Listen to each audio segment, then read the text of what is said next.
there, I just promised that I am not strategically trying to place Swedish flags behind me. I noticed in my last video that I had one behind my shoulder, and I just barely noticed that I have this one here. I swear that it's not what I intended to do. It's just that they're everywhere in this country. You can't escape them. So we're just enjoying the backyard here in our fun little Varberg house. We only have about a week left here.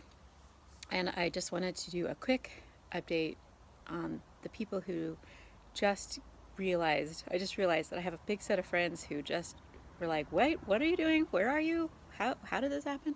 So I'm just going to do a quick recap about what has happened so far, not relating to the visa, but relating to our travel, since I did the other video about the visa. And that is this.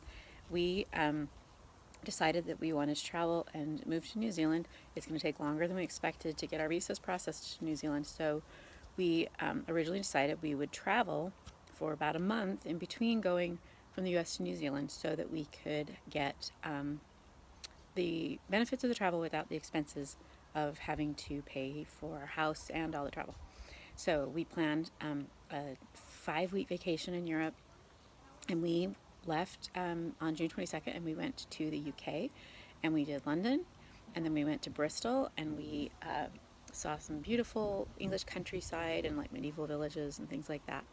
Then we drove up to Edinburgh, and driving, there's a post that David did about driving, it's very frightening, but we drove to Edinburgh and spent some time up in Scotland, amazing, and then we drove back down to London, flew to Paris, spent a week in, well, I don't know, a few days in Paris.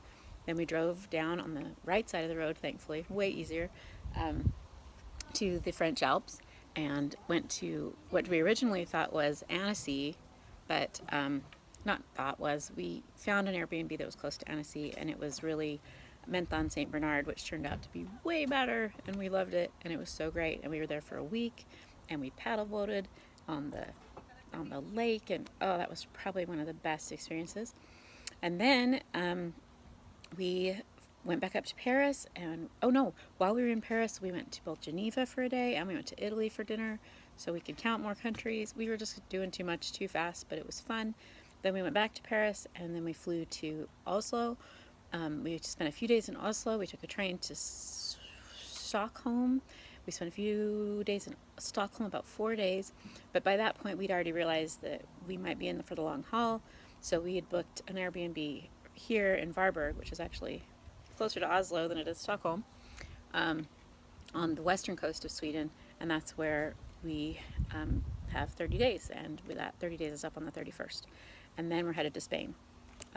So now we're basically resigned, in a positive way, to living a life of picking a country and going there.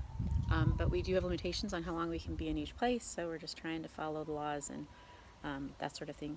So that's what we've done so far. It has been too much and too fast, just like Americans are well known for doing. We've tried to cover too much terrain in too little time. The ideal thing to do would have been to spend 2 to 4 weeks everywhere we've gone. And so this next thing after Spain is probably England for about 6 months. And we're going to try to be within range of London so that we can visit. So that's kind of the update right now. Is we're just kind of adapting to this sort of nomadic vagabond life. Ben originally started with us, but once it became clear how long it was going to be, Ben's heading back to Utah, and it will just be our family of 5, and he'll come out and visit for holidays and things like that. So that is what we're doing, and it is definitely an adventure. But since I'm finally starting to kind of write about what's happening, I figured I'd update the people who are just finding out that this crazy turn of events have taken place. So this is actually really warm. Sweden's not normally this warm. Lately it's been really rainy and really cold, but it is actually like breathtakingly beautiful almost anywhere you go. So I can recommend Sweden in the summer. Maybe not for a month in the suburbs because it's pretty sleepy, but it's been a great experience. Bye.